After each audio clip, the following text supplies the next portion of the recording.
Hi there, I'm Meghann Scully and this is the Limerick Post Show. Coming up on today's show, I headed over to Thomond Park on Saturday morning where the 10th Darkness into Light was taking place in Limerick City. And I chatted to Johnny Togher of Pieta House all about the event. Also, I caught up with the Two Johnnies when they were here in town to chat all about their podcast, about their music and of course, Limerick City. Hi there, so I'm in Thomond Park Stadium. I'm joined by Johnny Togher of Pieta House for the 10th Darkness into Light. Johnny, absolutely incredible scenes and crowds out there tonight. Fantastic. I mean, I'm surprised people are starting to come early, and it's great. It's great to see them. It's a great atmosphere, great buzz here, even from about maybe 2:30. You know, it's fantastic. Limerick people from South West. They're fantastic. You know, the way they come out year after year, and as you said, it's our 10th year this year, so it's fantastic. We're really delighted. How important is Darkness into Light for Pieta House? Well, it's massive. It's our flagship fundraiser, and you know Pieta House couldn't survive without Darkness into Light. And you know it's important to, I suppose, to highlight that fact that it's volunteers that do the committees all over the world, and you know they're so important to us, and they're our lifeblood really. It costs about €1,000 to put someone through the service of Pieta House. The service is totally free, and we couldn't do it without people, you know, and without the people that support us as well. I think it's so incredible. On the walk here myself, I noticed on social media all across the world this is now taking place. That's how big Darkness into Light is. It's amazing. I mean, if you think back when Joan Freeman, you know, founded Pieta House, and she came up with the idea, the concept that we'd have a walk at 4 a.m. I mean, I would have said, yeah, there's going to be two of us there. And it started in the Phoenix Park in 2009, and 450 people did it. And it's now worldwide, as you said. It's on 5 continents. It's massive. There are over 200 venues, and last year over 200,000 people walked in solidarity with people who have lost loved ones to suicide. I think the concept of it is so powerful, as you said, from walking from darkness into light. We're leaving here, it's dark in Thomond Park, and by the time we get back the sun will have risen, and it is such a message of hope. It is, and I suppose it's symptomatic with the work that we do in Pieta that when people come to us, you know, a lot of the times they're in a very dark place. And hopefully, you know, by their end of their maybe 10 or 12 sessions, that they're in a brighter place, and the will to live is now stronger than the will to die. That is absolutely, yes, that is exactly what it is. Johnny Togher of Pieta House, thank you so much. I have to say, I am so excited to get out there and to walk from darkness into light. Thank you, and we're delighted, and thank you for covering it. I mean, it's very important. The media is very important to us. And I just would like to mention Electric Ireland. They're our main sponsors, and thank everybody involved. Thank you so much. It's Meghann Scully and I'm joined by Tipperary's finest. It's the Two Johnnies, Johnny Smacks and Johnny B. How are you, lads? Unbelievable. We're absolutely delighted now to be here. Thrilled. Delighted to be talking to us, or delighted to be in Limerick? Both. Yeah, we love it. Always coming in here is good. Last time we were here we done a show, so it's good to bring back good memories. I know. We're going to talk about the show now and of course the new music in a while. But one of the first things I have to say to you guys is congratulations, of course, the podcast, which is remaining at the number 1 spot.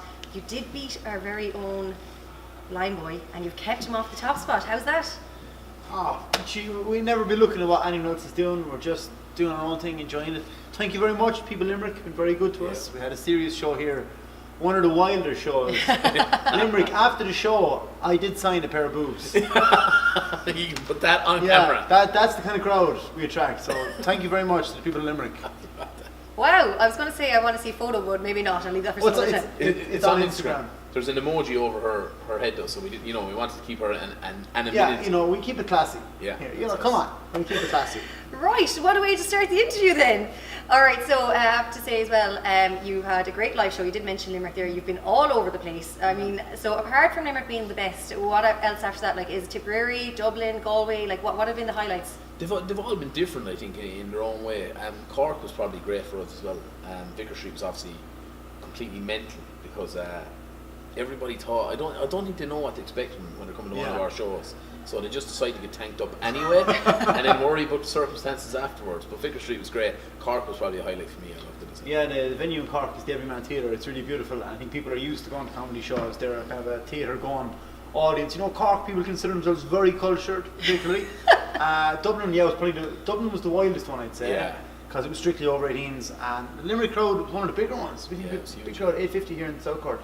Very good crowd for a comedy show, and they were really into it. In fairness, the Limerick crowd. Yeah, it's good crack. Now, for those maybe who haven't been to a show yet, and looking ahead to the future, what can they expect from a show? Like, what are the key components that the Two Johnnies put into their live show? absolute insanity. No, it's character based. You know, some of it is will be in character, and not sketches. I guess it's more and more character situations and stuff like that. And then obviously some stand up from ourselves, and a couple of the songs. Yeah. So that was the Get Loose tour that we just did is comedy. So it's us as ourselves and characters and crowd interaction. And then for the summer we're doing with the band, we're doing a bunch of shows, doing Legendary Picnic, Independence, Sea Sessions, all together now. Yeah, we're doing the West Awake, Tipperary, yeah, they're actually getting us back into Tip. The Flandrada, we're doing a bunch of stuff as a band. And then later in the year there might be some other surprise gigs. Yeah. We'll be back on to you. Can't announce yet, Yeah, not saying that. No excuses for us here, no? They've absolutely sworn us. It's like our manager is from Limerick, like, so we're kind of afraid of him. Yeah. And he doesn't trust us either. So he's basically saying, like, do not mention it. Don't mention it. So.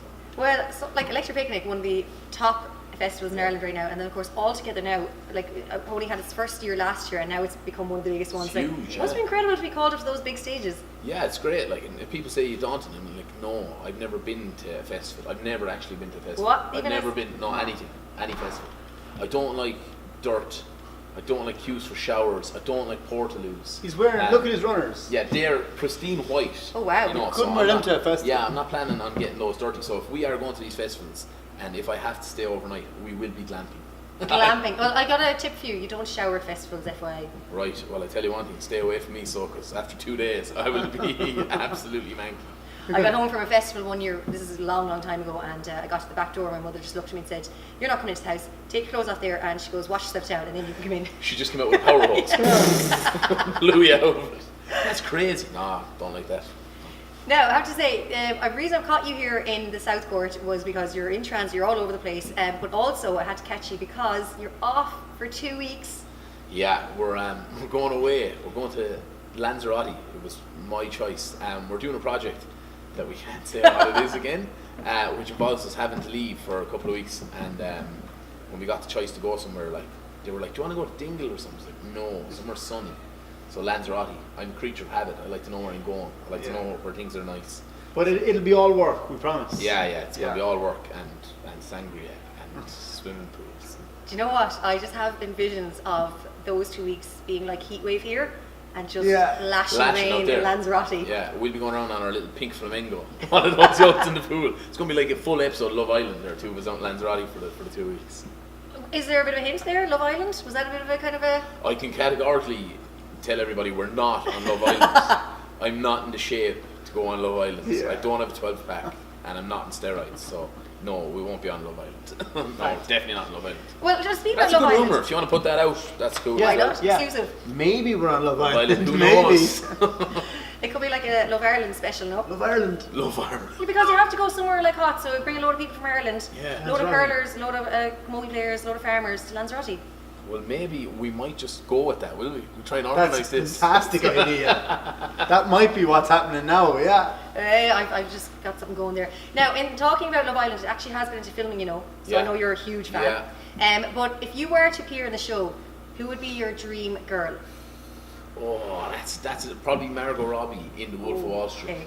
Oh, yeah. Yeah, she'd have to have that accent. That's a deal breaker. I don't want her like from any other film or any other accent. It's got to be that accent. Not like from like when she was on Neighbours. Nah, no good. What if Margot Robbie had like a proper Limerick accent? Careful now what you answer this. Maybe work. Could maybe work. Yeah, that'd be nice in the movie. She's like, "Geordie, I'm a duchess." You know what I mean? I don't think that's the same effect. No. Mira Wancha. Hey, Belford. Mira Wancha. Belford. Jordan. Mira Wancha. Hon, where'd you park your helicopter? Yeah, maybe. The Wolf of Westmeath or something.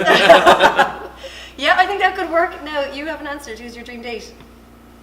Oh, do you know, like Love Island is a weird one because you don't get to see like, can she cook? You know what I mean? Is she sound if you go out with the lads? Does she know anything about hurling? Will she and I on a stag? Yeah. They're all the things, you know, I don't think Love Island is a real test for our relationship.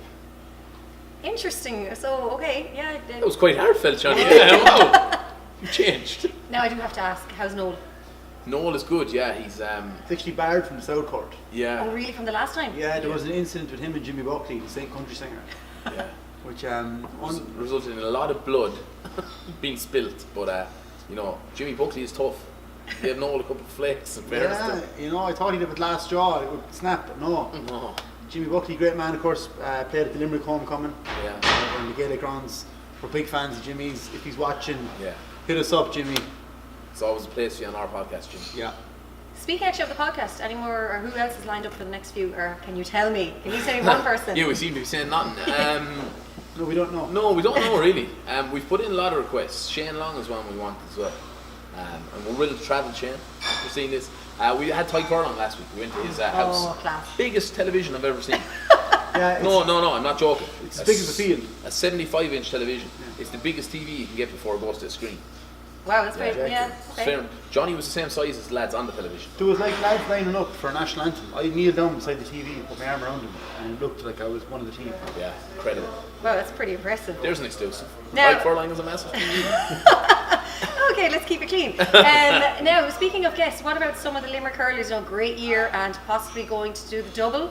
We've a ban on all GA players coming on the podcast. You've done GA players in the past. Yeah, they're retired. Oh, okay. They're willing Current to actually. and out. They're actually willing to speak. Yeah. Okay. It's tough on current players. They feel like they can't say it. So much pressure on them if they come on and have the crack. People are like, oh, they're not taking it seriously, or if they say, they're afraid to give away any tactics. Yeah, we had Matt Hanlon, the Wexford captain, on, and we just never spoke to him about her. Oh, interesting. Just spoke to him about how to be a gentleman, because he is. Now, of course, I didn't mention the hurling there. I have to say, do you think Limerick can do the double? They probably will, yeah. It kills me to say it. But I'm hoping Tip will have a good year. I'm hoping maybe Tip will challenge it. But Limerick are good. They're so young. Some of those young lads are still doing still learning how to do long division, and they're winning all Ireland's. It's scary. So yeah. We know because if we're playing hurling last weekend, I went down training, and we've been out doing a show the night before. I didn't get to bed till about 3 a.m. I was marking a lad. He was about 6'3", and I was chatting to him. Well, what are you at? He said, I'm doing my leaving cert. He was probably in bed at 9 o'clock the night before, stretching, doing yoga, and there was us out rocking all night. So, you know what I mean? Tip lads are a bit older. It's tough. It's a young man's game. It's a young man's game. Well, I think Limerick have proved that. So, who do you think will really put up against Limerick? Who can you see in the All-Ireland final against them? Tip. You have to say that. Yeah, no. I honestly think I have a sneaky feeling about Tip. If Tip get them on the big day, I reckon we could do it. We're just dreaming of that homecoming. Yeah, we're just already thinking about the homecoming, yeah. Semple Stadium, centre stage, on a podium, Two Johnnies. Oh, can't wait. Now, speaking of Tipperary, I know, and I think quite a lot of people know, is that you played county, and that is the inspiration for the new song. Yeah, it's a sad tale of my failed inter-county career. What could have been, I suppose. And it was a nightmare, yeah. My knee is gone now, I'm finished altogether. But yeah, I still have that clip of me scoring the point. So I'll live off that for at least another 25 years. He still believes now that if Tip were playing hurling or football, if he came off the bench with 5 minutes to go, I still have a good 5 minutes. He still has a good 5 minutes. And zero training, no tactics and nothing, just edge of the square for 5 minutes. In sporting terms, I'm completely deluded in that, any sport, I reckon I'd be good at. We got an invite to play cricket in Dublin, and I was like, if they see me playing cricket, I'll be playing for Ireland within a week. Good 5 minutes in you. Yeah, there's probably good 5 minutes. There's a good 10 wickets in me. Yeah, but we'll try anything.